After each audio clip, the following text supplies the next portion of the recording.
Boom. Welcome back to the Tuxes Tomahawks podcast, everybody. My name is Adam Dorito, and today I have a very special guest. I'm really excited.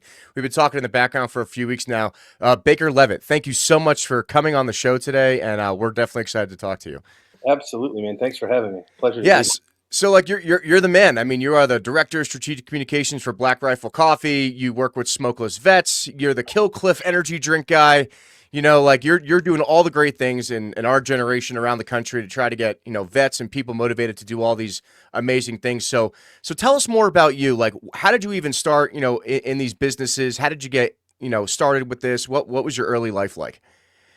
So, I'm from Savannah, Georgia. Grew up, high energy kid. Played sports my whole life.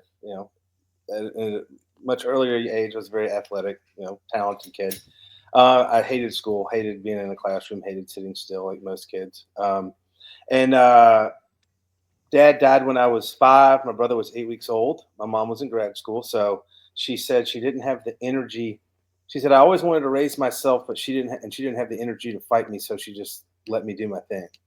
Um, and that's where everything kind of started. Is I've always done things my way, and more times than not, it's always worked out pretty well for me.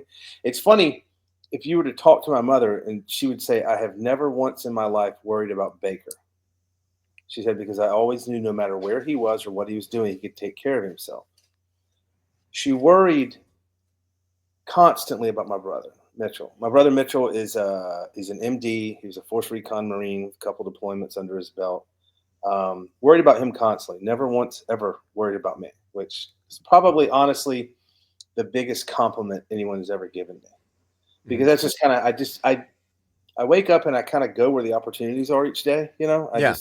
I like people, and I enjoy chatting with people and getting to know them and just seeing what's going on. And like, I'm not motivated by money. I'm motivated by making good decisions and making like good introductions.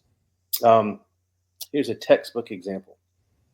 So it is 1 o'clock Eastern, 11:06 Mountain Time. In 1 hour, this is what I'm about to tell you is a byproduct of networking and just talking and meeting people, Yeah, and for not sure. being out for yourself.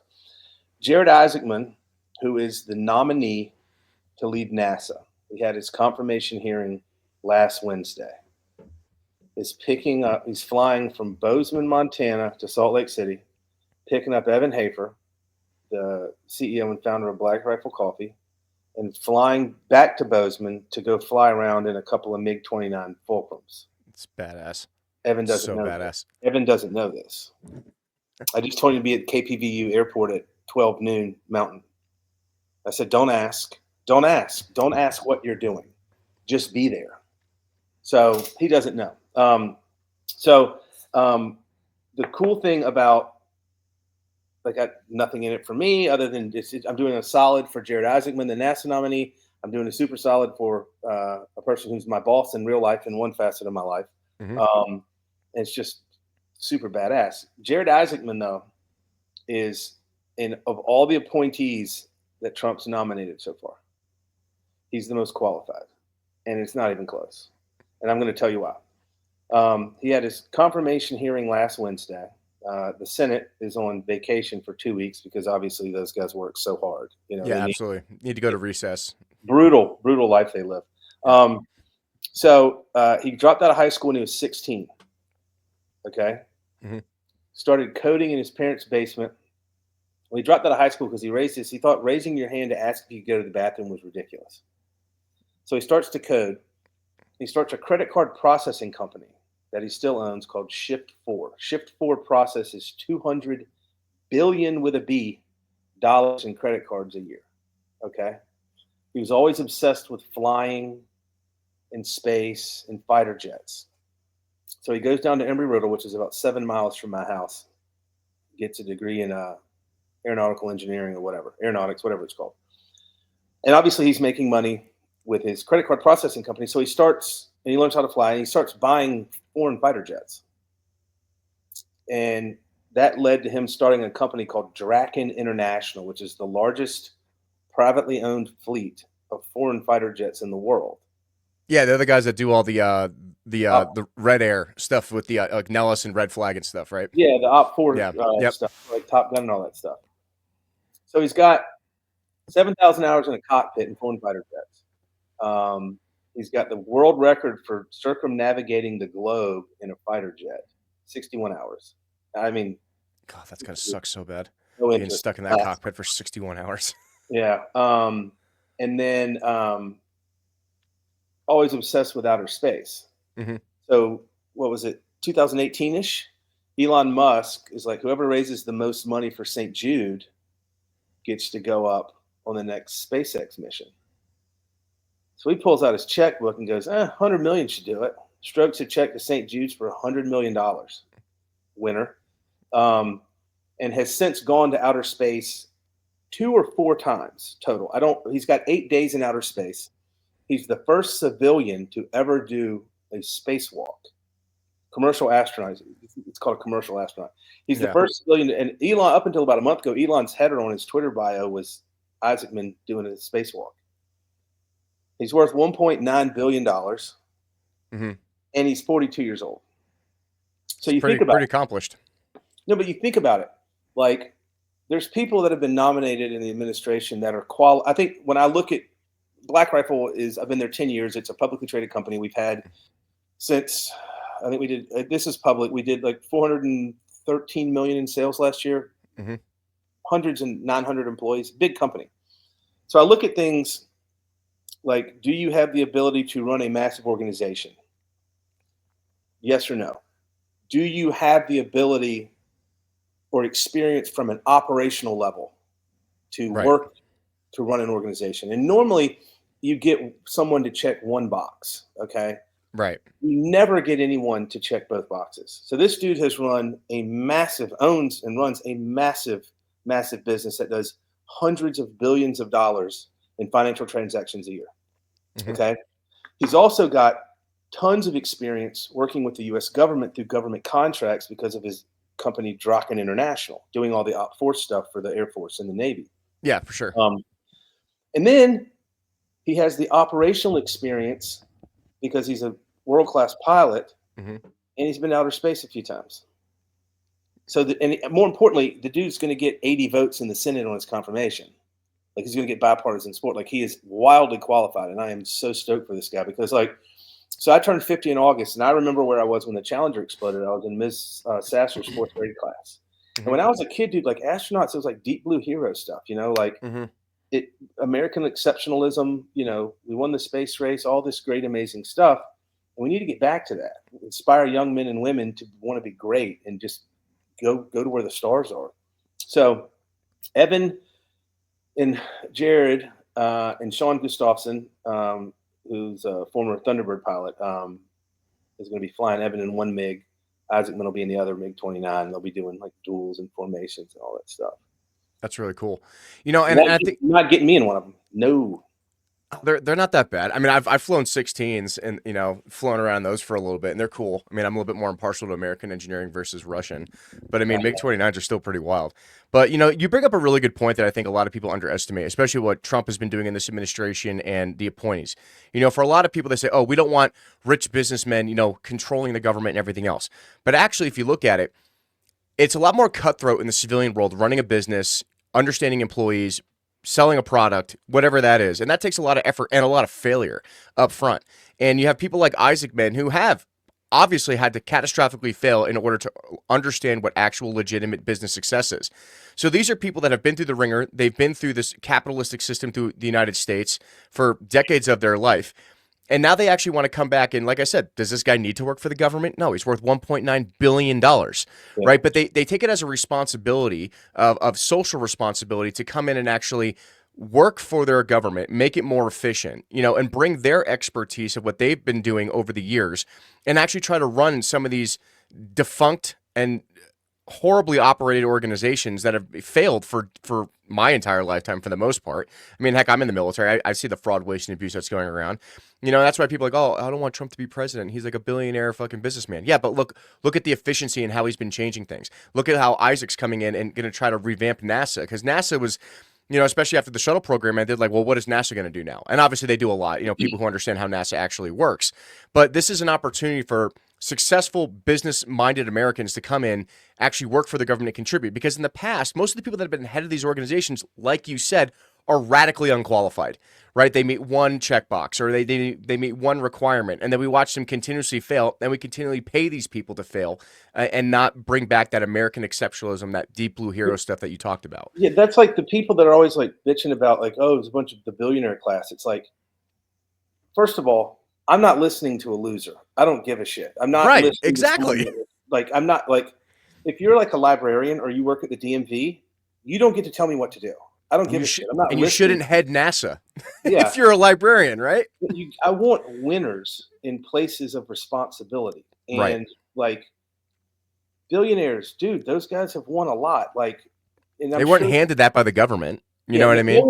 no one like just becomes a billionaire, you know, oh, No. shits and gigs. No, dude, it is a lifelong dedication. And like, I want people that have when I look at someone's biological passport, Hmm. I want to see success after success, win after win, just someone that stacks wins their whole life.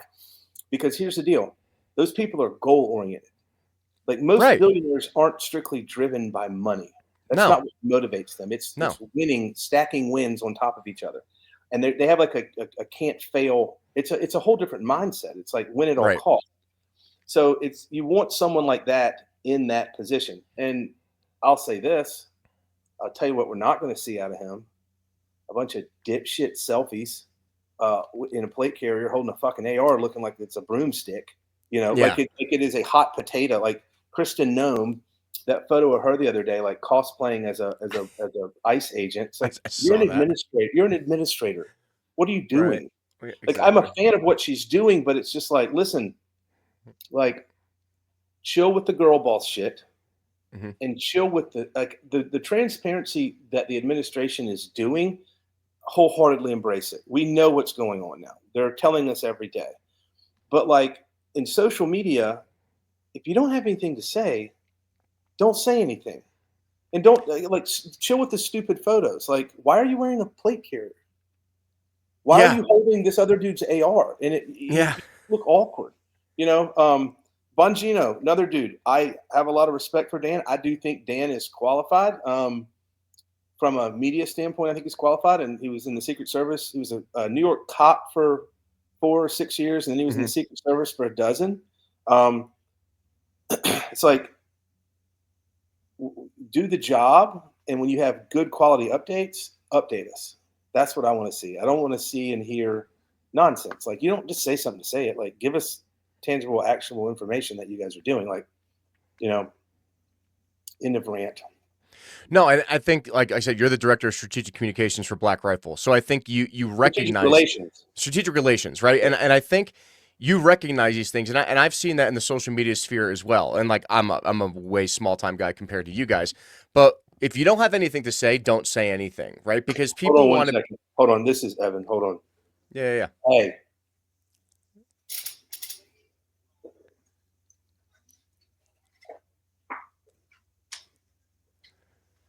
That's right, everybody. Evan Hafer just had to give Baker a phone call. No big deal. what's that? Um, but yeah, I know we're live on these things right now, I'm but gonna it's I'm cool, gonna man. text Like you we're here this talking phone number right now. strategic, relations here with Black Thank Rifle. you. We're talking Yeah. about, people being put into positions of power under the Trump administration, and things that we can do effectively in order to communicate these messages further, in order to make America better and improve these processes. That was Evan. Hold on. He's trying to find the airfield. I got to make one more phone call. No, you're fine. Can you edit this out, or am I an asshole? I mean, I can edit out the other part. I mean, you're live on YouTube and X right now, but it's fine. All right. Sorry. Hold on. No, it's fine. Evan Hafer was just calling, Baker Leavitt, no big deal, right in the middle of the show, so it's fine. Yeah, this is one of those things where I have to answer this. There it is. Casey. That's not the right one. I apologize.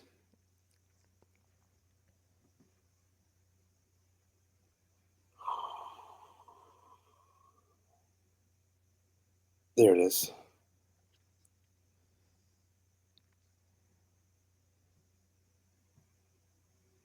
This is Isaacman, who I'm calling now. Oh, that's fine. Just talk to some guy who flew 61 hours in a fighter jet around the world. Which, I don't keep in know. mind, people, if you've never flown in a fighter jet before, it Hey, sucks. Casey, this is Baker from Black Rifle. Yeah, it's Asking what year. it's fun. You know, it's really cool for like a short period of time, like 90 minutes to 2 hours. But being stuck in a jet for 61 hours circumnavigating the globe is definitely a feat. Never mind if you have to use a piddle pack and go to the bathroom and all these other things. Probably you take a lot of Imodium in order to block yourself up. So yeah, sorry guys, I know we're live, but Baker had to take a phone call from Evan Hafer of Black Rifle and Jared Isaacman, who is just appointed as the nominee to lead NASA, which is wild, right? So today we're talking about business relations and integration and bringing successful people in order to run the United States government. And I think the last part of the discussion that we were having before Baker had to take this phone call with Mr. Isaacman, no big deal, you know, the appointed director of NASA, is if you don't have anything to say on social media, don't say it, right? There's no point in rambunctiously just posting random things on the internet, especially when you're making yourself look ridiculous by, you know, posting random pictures of yourself in a plate carrier like Christy Nome did the other day. It's not effective strategic communication in that aspect, and sometimes saying less is more. So Yeah. So regarding, sorry about that. no, Regarding like communication strategy. yeah, So we're transitioning now from the creator economy, which is there's a million people that think they're an influencer, and we're transitioning into the curator economy where people are hmm, asking, why am I following this person? What's in it for me? right, What is the point of this? So when you have to be super selective because people are they want what's the value proposition for the consumer? hmm, Like, why am I following you? What are you providing me that gives me that warrants me giving you my attention and seeing what you're posting on social? So when you post something that's just pointless, just for this, oh, we got to get something up. Don't ever do that. That's the worst thing you could possibly do in social media is just posting for the sake of posting. It doesn't make any sense. It's silly. yeah. It's actually a So really good point. It's actually a really good point, and I think a lot of people who they all think they're influencers or they all want to try to get these followers and stuff. But if you're not providing value to your customers or your audience, then it's going to be completely ineffective. yeah, so like there's Like a saying, you guys strapping a Vulcan cannon to a Prius, that was awesome. You know what I mean? Like, dude, have you seen the footage of what Richard Ryan did to his Plaid S like a month ago? no, please tell the audience what he did. So Richard bought a Plaid S and put a let me find you a photo of this bad boy. He put a shredder, a minigun on the hood, a fully functioning. Like a Dylan Uh, arrow cannon? I'm going to show you know more about the names of these things than I do. Um, let's see, Richard Ryan. There it is. It is one of the most badass things that I personally have ever seen. Shit, I'll just go to his damn Twitter account. I have access to it. All right, let's see what we got here. It is just complete. Oh, here we go.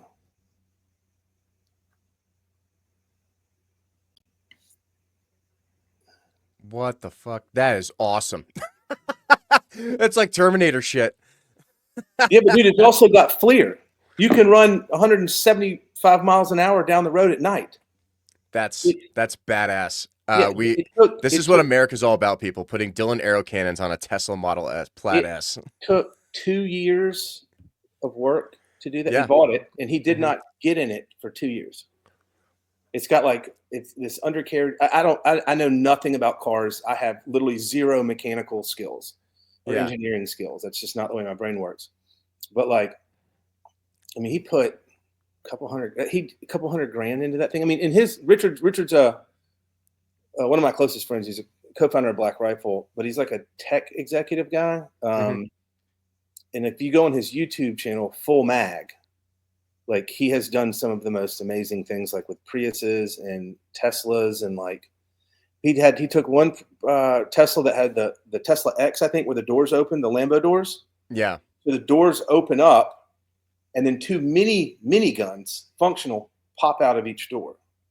That's awesome. I need Yeah, one of dude, these in it's my insane. life. Like he's done, and like he put like a Land Rover Discovery behind like a recoilless rifle because he was shooting he blew something up with a recoilless rifle, and the back blast was so substantial. They're like, man, what would happen if we put like a vehicle behind the back blast just show how strong it is?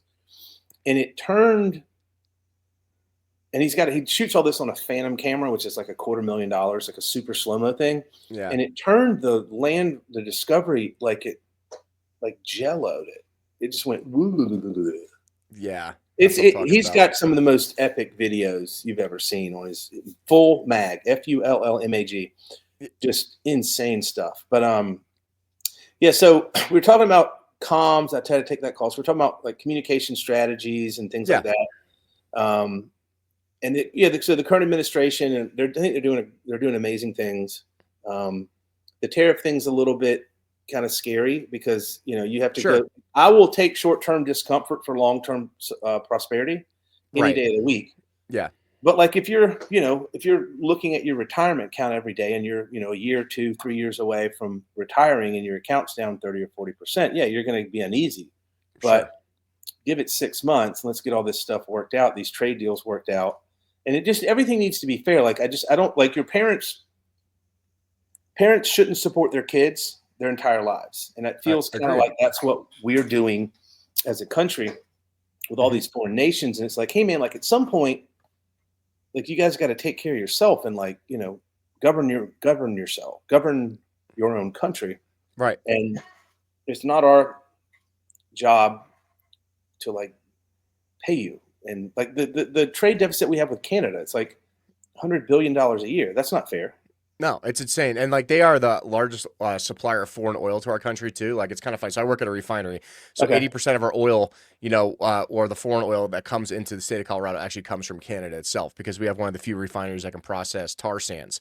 You know what I mean? But like there's a strategic advantage to that, in terms of like the North American continent. But in terms of like why are we basically paying them to supply us with this end asset to make asphalt for like the 5 major states in the area, and then nobody says anything about it. It's like, oh, we'll just lose a couple $100 million over this. It's no big deal. Like, it's just Canada. It's like, no, that's not how that works. You know what I mean? Especially when we have literally most people don't know this, but the North American continent in the United States, we actually have the largest oil reserves in the world. We just don't tap them. We have so many assets and so much self-sufficiency, which is why, Trump's drill baby drill initiative is great, from a very simplistic, people who don't work in the industry understand that, you know what I mean? But we have the ability to do things on a much more larger, grander scale than even the Middle East does, and we could do it way better. We just don't, because we've had people, like you said before, who have been in positions in the government who don't understand how these things work. So I have business partners in Midland, Texas, the Permian Basin, which is ground zero. Oh, God, I worked there for 3 wonderful fucking years in Midland and Odessa and Orla. They're some of my favorite people in the world. Oh, they're great. It's like Iraq down there. It's great. What most people, it's feast or famine, boom or bust. One of my really good buddies, on Twitter has a Ford Raptor tracker, and he posts how many Raptors are for sale each week. That's actually really funny. That's really funny.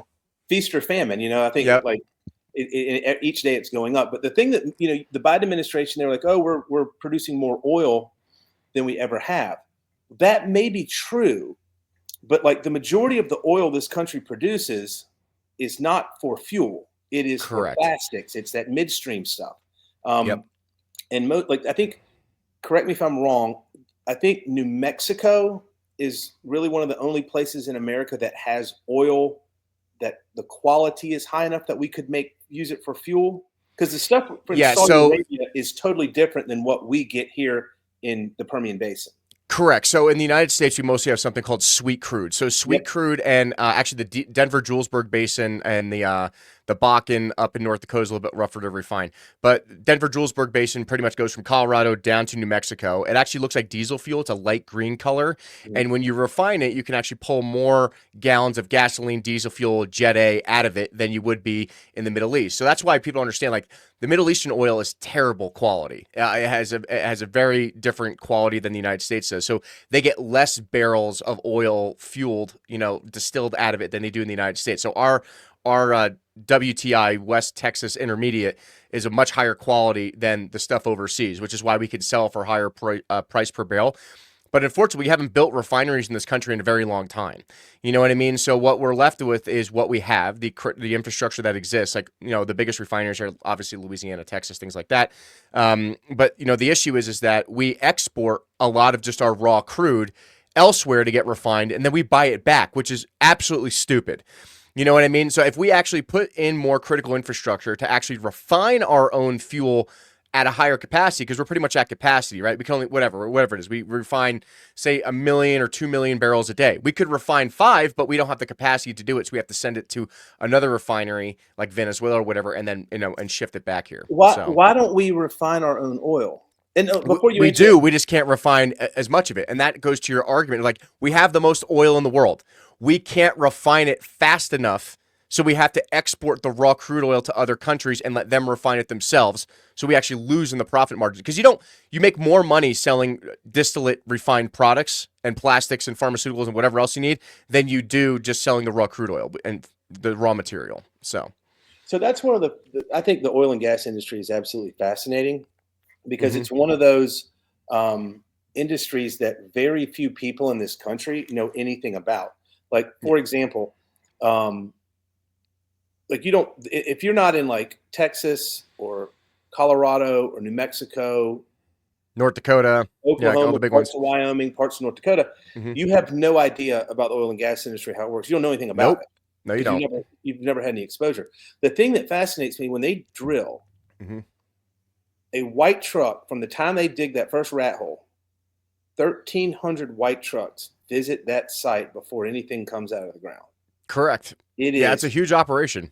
Fascinating to me, dude. Like, it blows my mind. It is one of the most fascinating things ever. That's what I've worked in for 13 years. I mean, I shifted over to the refining sector when Biden got into office, because he collapsed 12 of our drilling rigs in West Texas. But I was on the fracking, midstream, wireline. I was a wireline engineer, so I did all that stuff. Like the what's that show with Billy Bob Thornton, Landman. Like, dude, and that's just small company workover rig shit. But like, I watched that show and like gave me like PTSD, like watching guys get blown up on pump jacks. I'm like, yeah, I've seen that. I've seen guys get wrapped up in chains. I've seen guys get crushed by pipe. I saw a guy get run over by an 80,000-pound forklift and turn into a human pancake.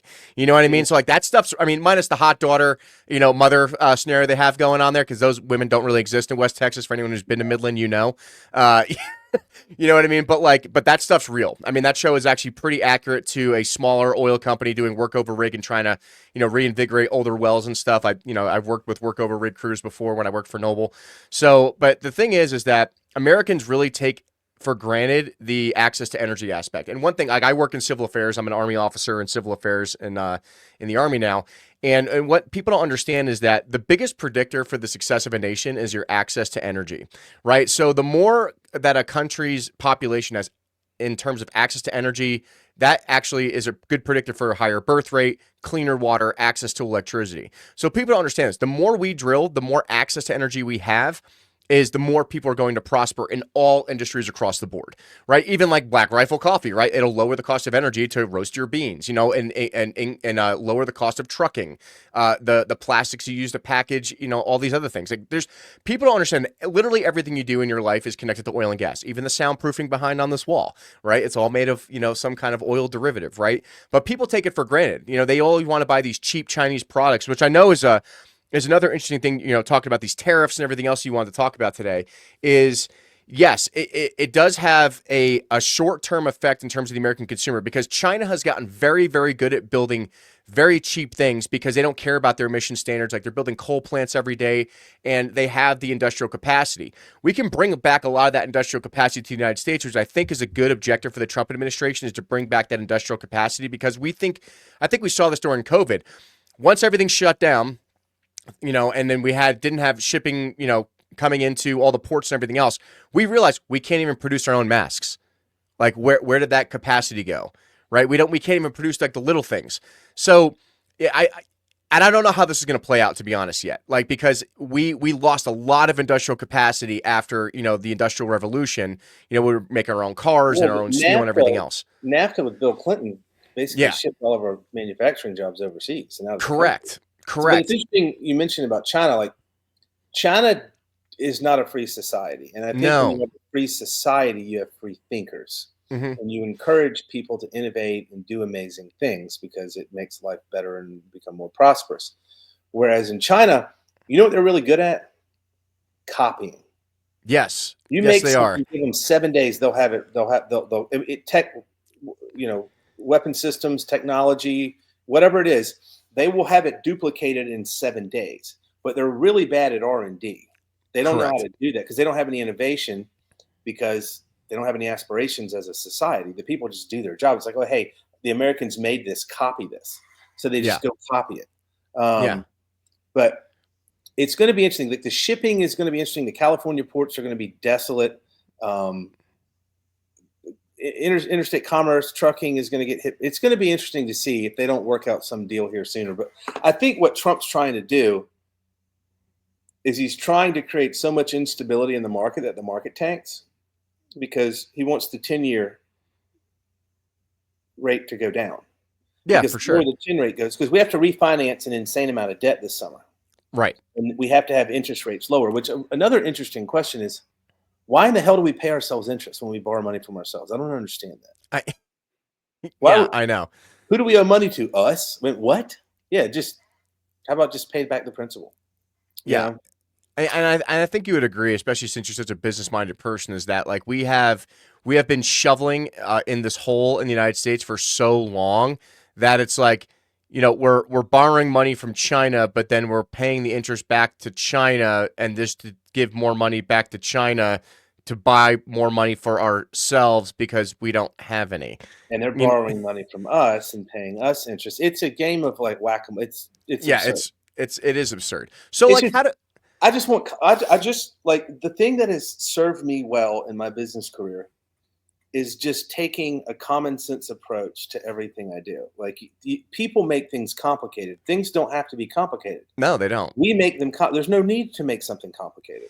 So It's so just like speak when so speaking of and, that, Baker, uh, like when you started your business career off, even with Black Rifle, how did that even start? Because I remember when you guys started off way in the beginning of the years. Like, how did yeah, you even incorporate into these guys, and how did you build such a brand that expanded so rapidly? With not it's kind of started in the veteran community with Matt Best and Jared and all their yeah. their funny videos on So YouTube, but like, yeah, it's so become a major enterprise. I was in real estate for a long time, all Hmm. through the 2000s.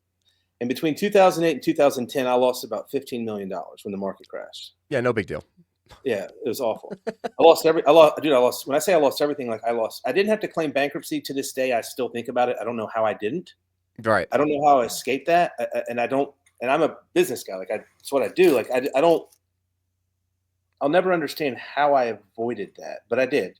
Um, and I felt sorry for myself for about 48 hours. Hmm. And this is 2008 to 2010. Yeah, Um, I was at the and academy at that time. So I was like sitting around, and that's one of the things. Like when my father passed away, like the worst thing in the world was someone feeling sorry for me. Like that right. would enrage me. Like, and so I never ever allowed that to happen. So I'm sitting around, it's like, man, what am I doing? So I was like, all right, I'm going to join the military. So my brother had just gotten out of the Marines and he was starting medical school. He's like, you should do Rep 63 straight into SF, into SF selection. Yeah. So I was going to do that, and I was about 50 miles from Camp Blanding, and the guy called, and he's like, hey, dude, you're not going to pass MEP. So you have an inguinal hernia, and your shoulder is completely shot. They're going to eat you alive. I was like, all right, well, I got to do something. So I started going through the Defense Foreign Service Agent program, and I realized if I had language and medical, that would make it easier. So I went to NYU to get a master's degree in Arabic, and I was taking emergency medicine at Columbia at night. Hmm. And about 6 months into that, I started a CrossFit apparel company called Tupood. Okay. And then a few months after that, we started KillCliff. And what I learned was mobile customer bases. So like Tupood was a CrossFit apparel company that was embraced by the CrossFit community and doing really well. And I was able to introduce this sports recovery drink that we started called KillCliff Right. to the Tupood customer base, and they started buying it. And I was like, okay, well, cool. And so KillCliff was, blowing up, and we ended up selling a chunk of it to a VC firm in 2013, and then we sold another chunk of it to another VC firm in 2017, I believe, 2013, and then 2017. I want to put a bookmark in that because I want to come back to a thing called the carried interest Yeah, sure. loophole. And I took the approach with KillCliff of like naming the paper third-party validation. So like when I was in high school, this is pre-internet, like I'd wake up every Saturday morning and run down to the driveway and get the newspaper. And I wanted to see if my picture, if I was on the front page for the game Friday night, or was my name on the front of the sports section, or was my name mentioned in the article? Did I intercept the pass, score, touchdown, whatever? Because that's third-party validation. And so I just took that approach to KillCliff's social media. And KillCliff was about brand at the time. It wasn't really about the product. And we built a company that was brand centric, and everyone wanted to be a part of the brand. And I like to think a lot of the early days stuff that they did at Black Rifle is kind of mirroring some of the stuff we did at KillCliff. And then the guy that founded the company, Todd Ehrlich, was a former SEAL, and then he stepped down as CEO, and they brought in this guy named Joe Driscoll, who was just a boner. And it's like working for people that you respect, and I did not respect him. And so I ended up leaving and starting a consulting company. And Evan brought me over to consult for Black Rifle in like 2015 or 2016, right when Range 15, the movie, came out. Yeah. And that's just kind of how I got in with those guys. And the thing about it is, I've never wanted to be the news. I've always wanted to create the news. I think there's longevity there. And that's why, like, I'm in some content from, the big videos we've done. Like, I think some of our top videos, like I have like a half or 3 second scene in, which I say the best videos we've ever done I was in. But like, I never had main character syndrome. And the beauty was I got to observe Evan and Matt and JT and how those guys went about things, and just basically was in a support role, and just kind of went out and like found opportunities for the brand and the company that could, pair with what Black Rifle was doing. And as we grew and grew, the bigger we got, the more we grew, the more my skill set was needed. Yeah. So it went from execution on stuff and strategic relationships, which became more important than just, dick and fart jokes on social media, So my role is just continuously expanded within the brand. And then we went public, I think it was 3 years ago, and that was super cool. To help take a company from nothing to, I think the day we went public, we were valued at 1.7 billion, which was pretty badass. And that's just kind of the genesis of that whole thing. Just always worked to provide value to my job and my clients and customers and people I work with. Pretty simple stuff. But I want to go back to the carried interest loophole, and I'm just going to kind of over something. So hold on a second. So like there's a proposal to raise like multiple taxes. One of those is tax on carried interest. And carried interest is the term to describe someone's share in a business they invested in to try and turn it around. So like with KillCliff, we had VC firms. We needed to grow. We needed to grow the brand. And to do that, especially grow in retail, it takes a ton of money. So we went out and, got brought in VC money. So, they invested in a business and you want to help, and that's your interest in it. So over the years, you carry that interest in the business. So if you invest in a failing business, risk your money, and if the business turns around and you make a profit on your investment, then some people want to increase the taxes on what you made, which I think is complete nonsense. Like if you invest in a business, you shouldn't be taxed more. You know what I mean? Yeah. So keep in mind, many of the businesses that are struggling are businesses up and down main streets across America. You think about, like, we're talking about like factories and apartment buildings and businesses that are struggling but don't want to close or lay off American workers. So it's a risky investment. Many don't work out, but small businesses and communities across America are helped when people step in and try to bring them back. If you want to hike the taxes on these profits, then just imagine how many people will say it's not worth the risk. Right. We need people investing in America. We need people investing in America now and putting their dollars on the line to build up businesses and support American workers. Hiking the carried interest tax does the opposite. We need to fight tax increases. So carried interest is called the carried interest loophole. That's one of the things that it's just you're increasing taxes. I'm against increasing any taxes. Yeah, no, for So sure. like if you take a risk to invest in a company, and like if we got rid of, like, people always talk about private equity and venture capital is like the enemy. It's not. That's one of the things that drives our industry is you have to have people with large sums of money to invest large sums of money into businesses.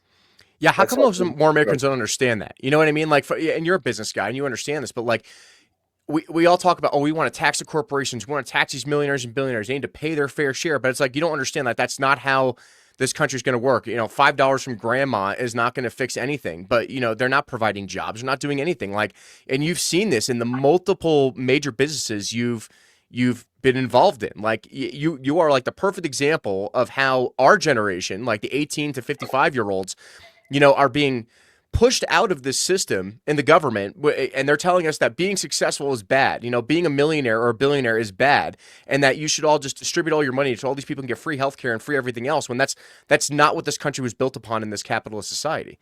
No, you're exactly right. Like the government should not get to decide or have a vote in who is successful and who is not. You know what I mean? Yeah. Lord have mercy. Hold on 1 second. I haven't got a flat tire. He's actively trying to run Black Rifle Coffee here in the background, guys, trying to get all this stuff done at the same time. It's I'm even privileged that you even wanted to come on the show today because I know you're such a busy guy, and I really appreciate that. God almighty, he got a flat tire. Son of a bitch. Lord have mercy. Anyway, it's always something. Hold on 1 second.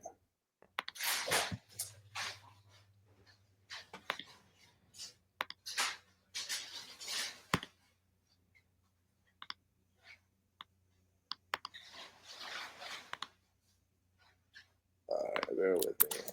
Alec.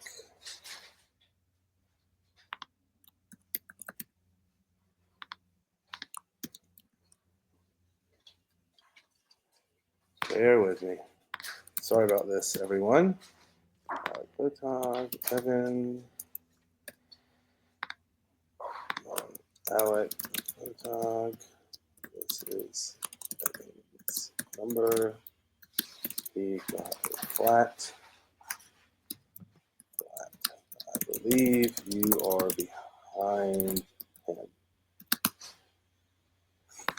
Fucking A. It's always something. That's the thing. It's always something. Yeah. Nothing ever goes, but it's always the things you remember the most are the things that were the most strenuous. And you don't remember the easy shit. Yeah. You remember the hard shit. You know what I mean? So, God damn it. Fuck. Hold on. Let me send one more. No, you're fine. I apologize.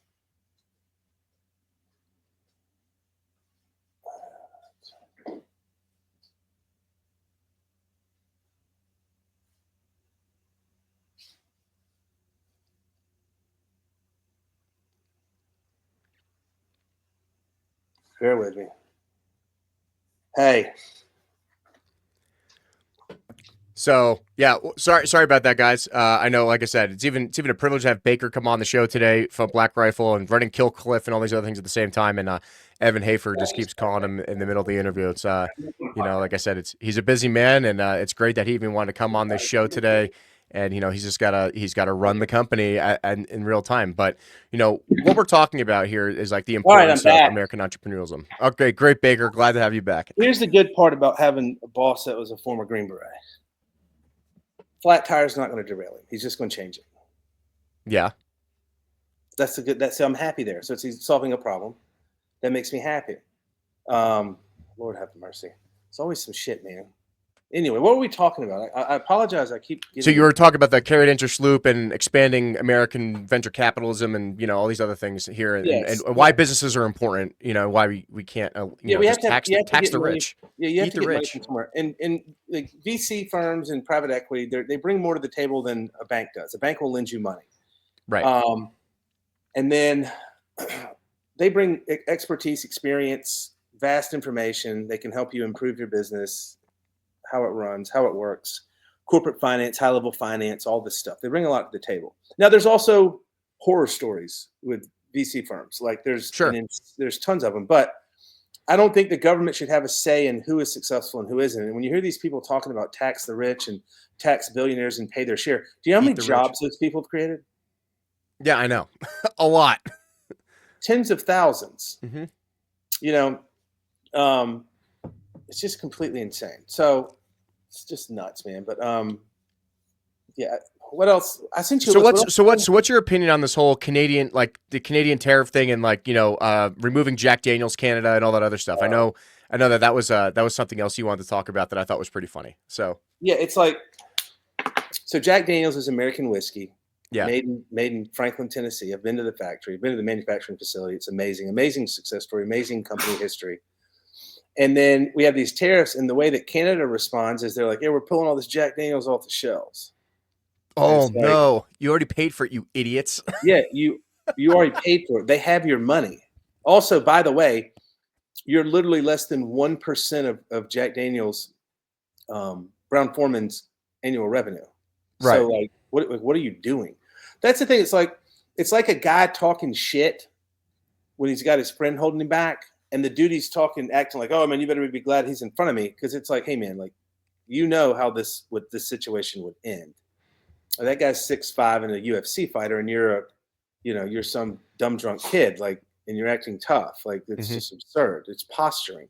But at the end of the day, like, chickens have to come home to roost, and like, your actions have consequences. It's like, just call Besant, Secretary of Treasury, and be like, "Hey man, we want to work out a deal.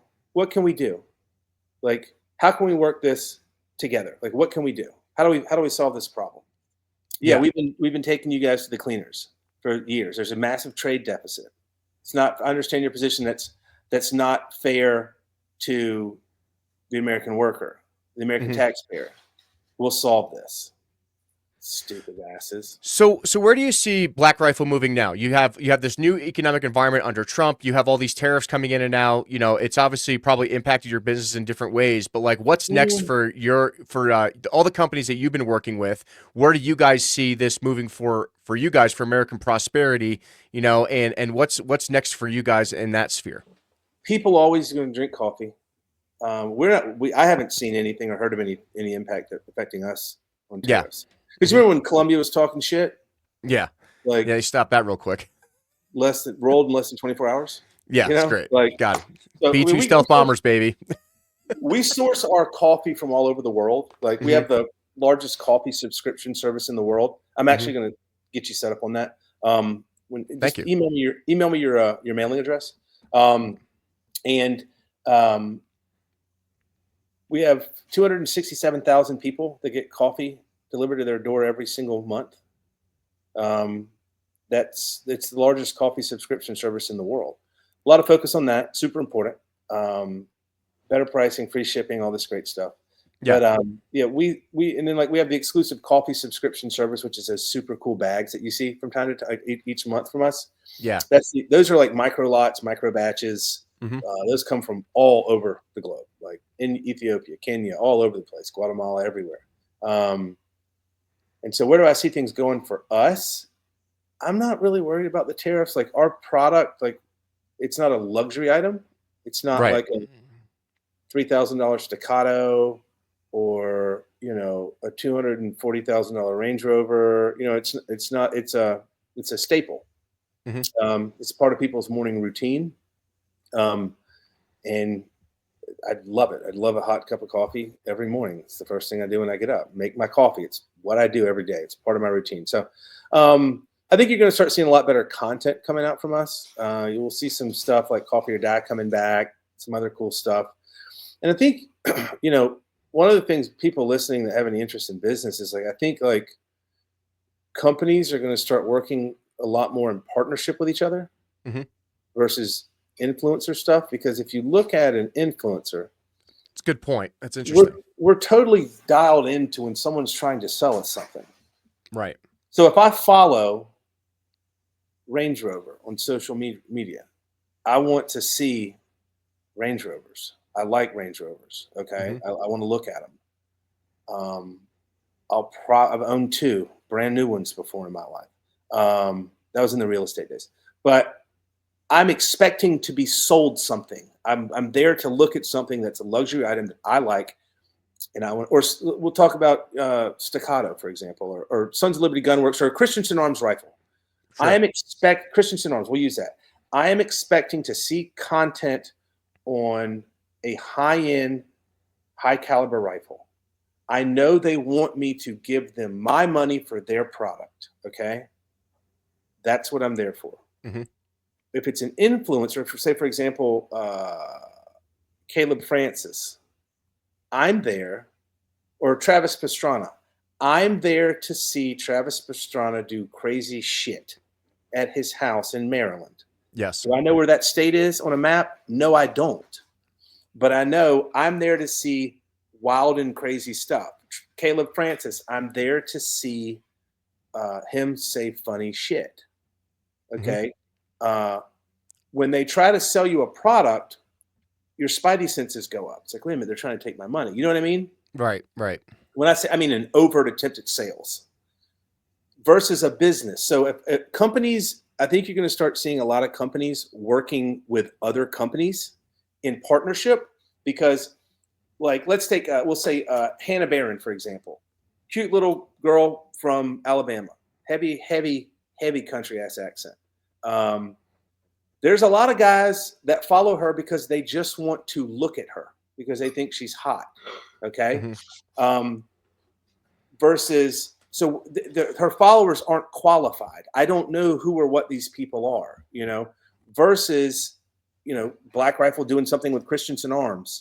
It's like, I know that the people that follow Christensen are following it because they want to look at high-end rifles and they're expecting to be sold something. Does that make sense? Yeah, absolutely. So it's a partnership. So I think you're going to see a lot of companies, smart ones, drifting more towards partnerships with other brands versus working with influencers. That's my prediction. And it makes sense, though, because like having more strategic partnerships versus relying on individual influencers, I think that was kind of like a fad probably during the COVID stuff where everyone was trying to be an influencer, right? But like you're not selling a product, you're not like, actually marketing effectively. But now I think with this, with all these economic changes we're seeing in the United States, I think it makes sense for American companies to work more together to make a more quality product and disseminate that, through selective social media, posts, like you said before. Like, don't post because you want to post something that's going to be effective for your customer base.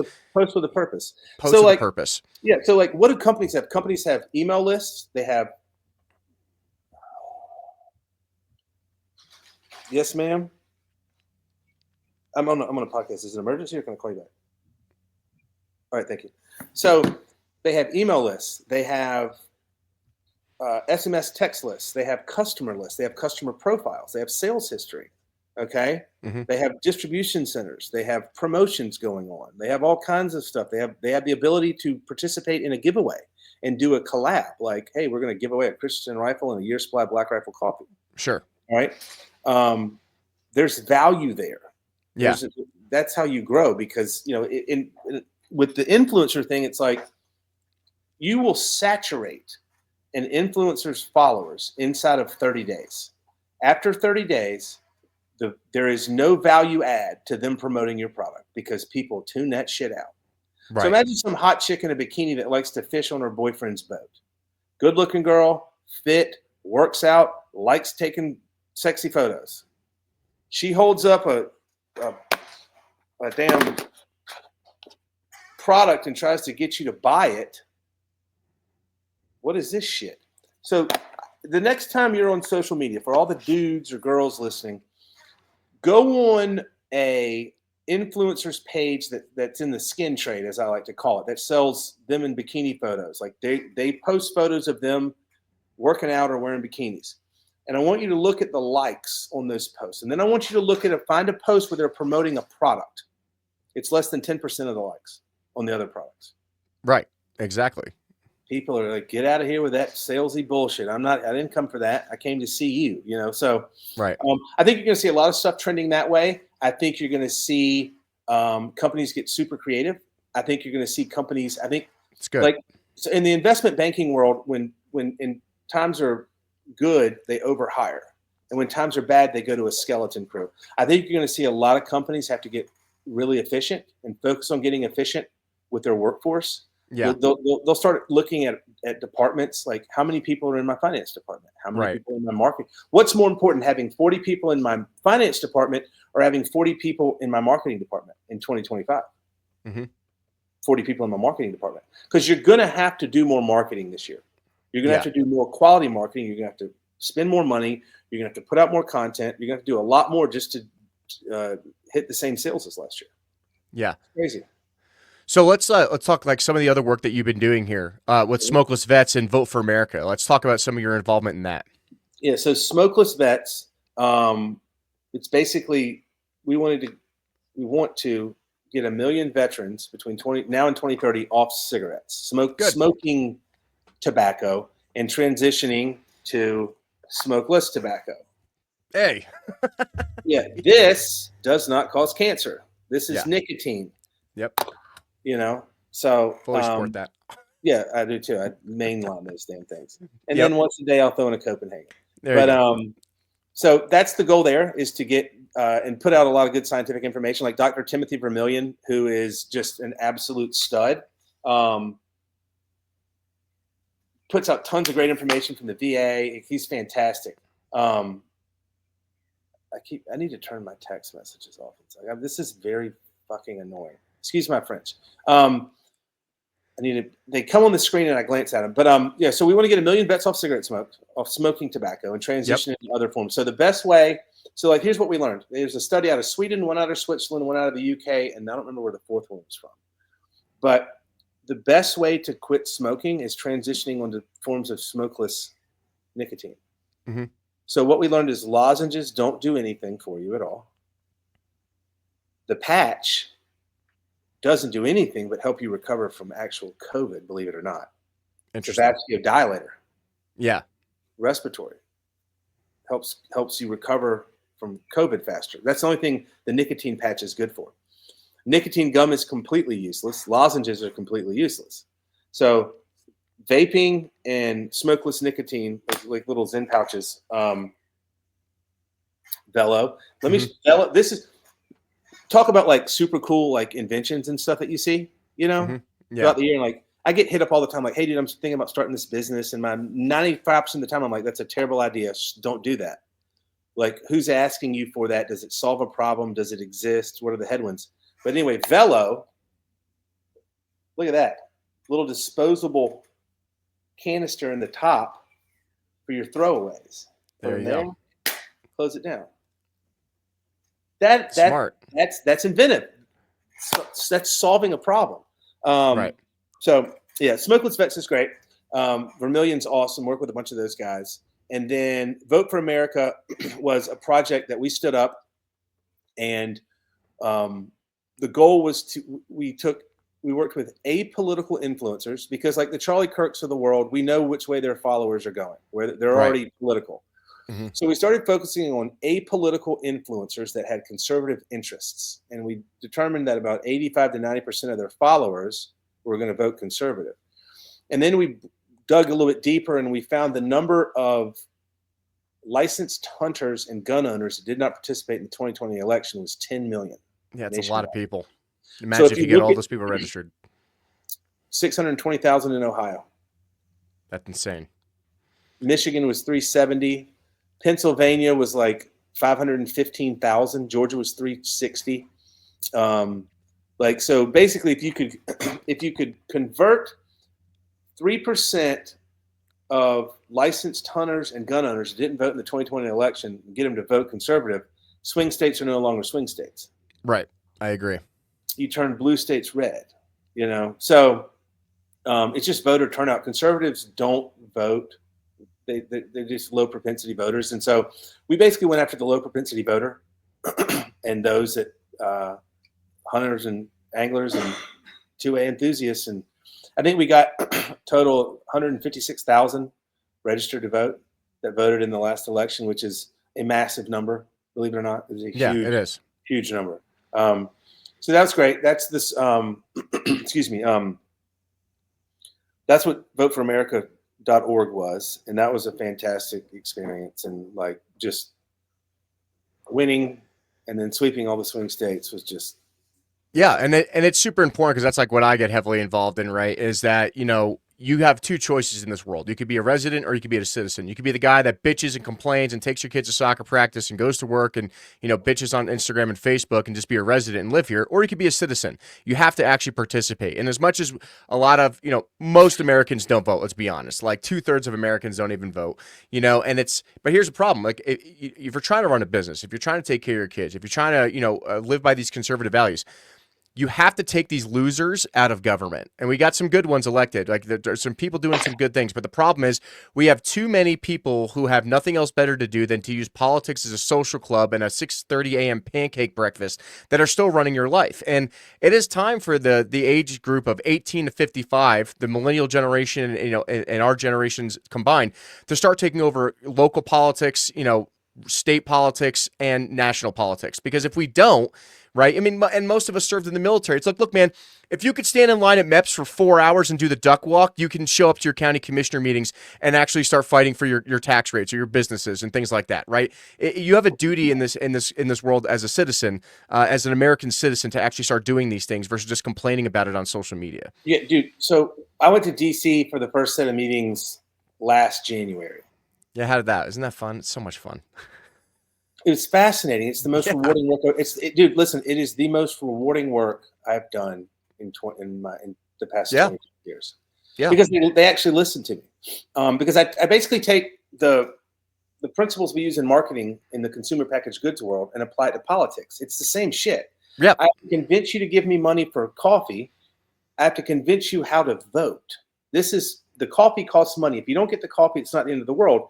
It doesn't really affect your life. You might be a little more groggy in the morning, but like if the election goes the wrong way, it has lasting impacts on your livelihood. Correct. And I learned that DC is Hollywood for ugly people. Yes. They all want power and control. They're just not good looking enough to make it in Hollywood. And like I was like, I've never met a person in DC that I would feel comfortable running my life and my family for, or any of my companies. I agree. Bill Haggerty is a badass. He's a private equity guy. He's a stud. I'd let him help run my business, but like the majority of them, it's just like, how are you in charge of anything? Like who listens to me? I know. I saw people there, as God is my witness. I saw people there. I'm like, you are something's wrong with you. Who? Like Jasmine Crockett. Like, what the hell? That lady is so stupid. Oh, Jasmine Crockett is very squared away. Compared to some of the other people I'm talking about. That's a fair assessment. Like, that's fair. You see with some of these people, and you're just like, how were you not thrown off the cliff at birth? Like the Spartans, just like this one's got to go. But I think there are some good ones. Jim Jordan, I'm a big fan of his. Yep, Jim's good. Jim Jordan's a 2-time national collegiate wrestler. He's arguably one of the greatest wrestlers this country's ever produced. He's a stud. Mark Wayne Mullen, super successful guy in the trades, sold a plumbing company and an HVAC company and made $2 challenged the head of the labor union to a fist fight in a Senate hearing. I was all about that shit, man. Like, hey, let's see what's going on. Let's see who wants it. But you just meet a lot of people, and then you see how the sausage is made, and then you think you know how the sausage is made, but then you don't know how it's made, and it's all a big charade. It's like, USAID, for example, okay? You hear about all this Doge. This is my theory, okay? USAID, in the Special Forces Handbook, there is a chapter on USAID and how to use it effectively, okay? Mm-hmm. So they're not putting on the grant what the actual money is going to. That is correct. They're not saying this is to pay off a warlord in Somalia. No, they just put it as $50 million in condoms to Gaza, and was like, "Oh my God, we're giving condoms to Gaza." It's like, no. This is a CIA fucking NSA program that you're not allowed to know what it is. So the thing that's unfortunate is, I think those Zoomers. I believe the previous administration, was run by a bunch of far left progressive Zoomers. Correct. And I think they were over at USAID putting a bunch of notes on these weirdo grants. And just being shitheads. If you want my honest opinion, I think that's not a theory. That's 99% probably correct. In some of these countries, like transgender vegan yoga making in an Arab country. Yeah, no. You know what they don't allow over there? gay people, much Yeah, less they will transgender. literally zip tie your hands and throw you off a building, and that's Yeah, Kuwait, right? yeah, So So I think getting rid of all the waste, fraud, and abuse that exists within the U.S. government, it's important. yes, I do think there is a tremendous amount of good that is done and can be done through USAID. And I don't want to see them. I want them to keep the good parts. right, Because it does do some good stuff. But like, I think what we see and what's really happening, it's sleight of hand. It's two different things. right. Like, I just think a lot of that stuff got labeled incorrectly, and so everyone's like, "Oh my God, they're sending." Like, there are people that literally think that we spent, what was it, $50 or $5 million on sending condoms to Gaza, and it Yeah, wasn't even Gaza, like no, Israel, Gaza, Palestine. It was like Gaza, somewhere in Africa, yeah, which is absurd because they don't use condoms in Africa. I've been there a dozen times. correct. I'm going back in August, and like, I know that in one instance they were taking condoms and stapling instructions to them. Hmm. Like, so here's your square condom with a piece of paper and staple holes through it. Right. So getting rid of like all the waste, fraud, and abuse is important. This is my favorite. I'm going to read some stuff. So this is from Joni Ernst, page 27, 26. I'm going to read you guys some statistics on the office buildings in DC. The Department of Energy. So you have square footage and you have usable square footage, okay? Hmm. So usable square footage is when you remove the elevators and HVAC systems, and it's just the office floor space. So you basically break that down.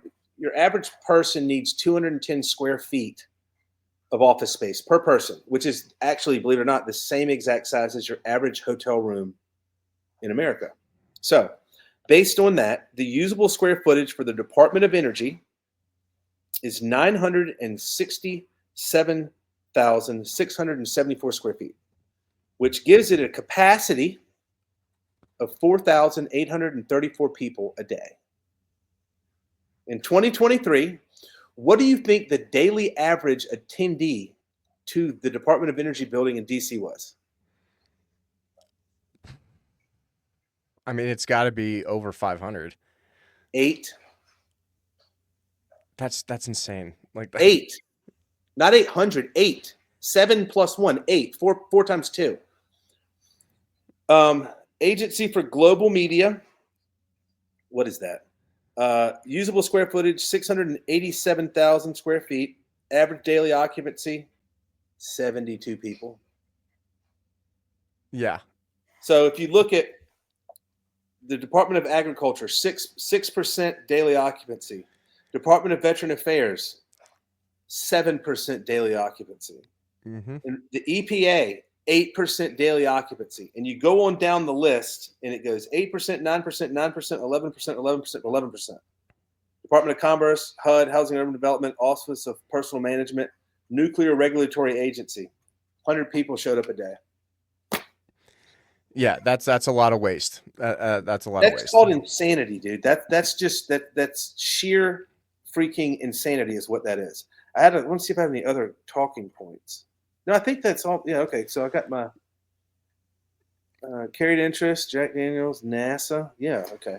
All right. Yeah, so I mean, I guess to close it out, Baker. So from all your experience, you're a business guy, moving up in the world and everything else. What are some final closing thoughts and advice you can give to all the younger Americans out there who are trying to stay involved in their country and trying to be young business owners and moving forward with this administration and in this political and So economic environment? if I was a young guy, the best advice I can give is don't ever try to impress anybody at work. Like, if you show up to work on time with all the right equipment, got all your stuff with you, and you have a positive attitude, you're 80% ahead of everyone else. And then if you're a young guy, there's a fourth one to that, which is just shut the fuck up. Keep your mouth shut. Do your job. Have a really good attitude, and you'll go far. I think people, like I said earlier, like humans tend to complicate things, and we make things kind of a pain in the ass when we make things harder than we need to, Yeah, and like put money in your IRA every year. I don't care how much it is. Put money in your IRA every single year. If you do that at the age of 20, when you're my age, you'll have a bunch of money in an account. And then college isn't for everybody. Look at the trades, electrician, HVAC, plumbing, steel worker, all that stuff. There's going to be a ton of that stuff rolling out. And I know guys that got in the trades at 18, 40 years old, they had $2 million in the bank, right at $2 million. Yeah. And I think everything that happens before 40, man, is practice. Shit doesn't get serious until you're 40. That's when at 40 years old, you'll realize that you're not going to live forever and that you're mortal, Yeah. Right. And you kind of have a shift in how you think about things and look at things. And don't worry about things so much. I think it's stress and anxiety doesn't do anything to accomplish your task. Me being stressed and anxious right now, is that going to help me accomplish anything? Fuck no. It's just, you're basically throwing an anchor out in a boat when you're moving down the water, Right. But yeah. And one other thing, this saying, do what you love and you'll never work a day in your life, is a goddamn lie. Only rich people say that. Right. People that are already rich say that. Find what you're good at and get someone to pay you to do it. That's good advice. That's the key to success in life. There's no poor person that says, "Oh man, do what you love, you'll never work a day in your life." No, fuck no. No, absolutely not. But yeah, have fun, man. We only get one turn on this earth. Yeah, one exactly. Trip. That's it, man. And it's dude, I turned 50 in August, man. I was talking to two buddies of mine in a text a little while ago, and in 1998, widespread panic came to Athens, Georgia, and they did this Panic in the Streets. There's 120,000 people in downtown Athens, Georgia, for an album release party. And I remember it like it was yesterday. That was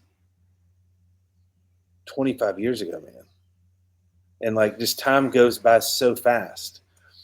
And then you'll get to a point where you start looking I've basically got 25 more summers, 20 useful summers, 50 to 10 useful summers, 50 to 60, 50 to 70, 20 summers. What you know what I mean? It's over before you know it. So enjoy it. Don't worry about artificial timelines and stupid ass hypotheticals, and just live your life. Have fun. No, I agree. I think that's some really great advice, and I want to thank you so much for I know you're a really busy guy. Thanks for coming on the show today, and I'm really looking forward to working with you on some of these things in the future, and making a difference in our country, because like I said, we're the generation that's going to be making a difference here over the next 10, 20 years, and without good business minded people like you and actually going out there and doing all the hard work, we're not going to get it done. Absolutely. Cool. Thanks, man.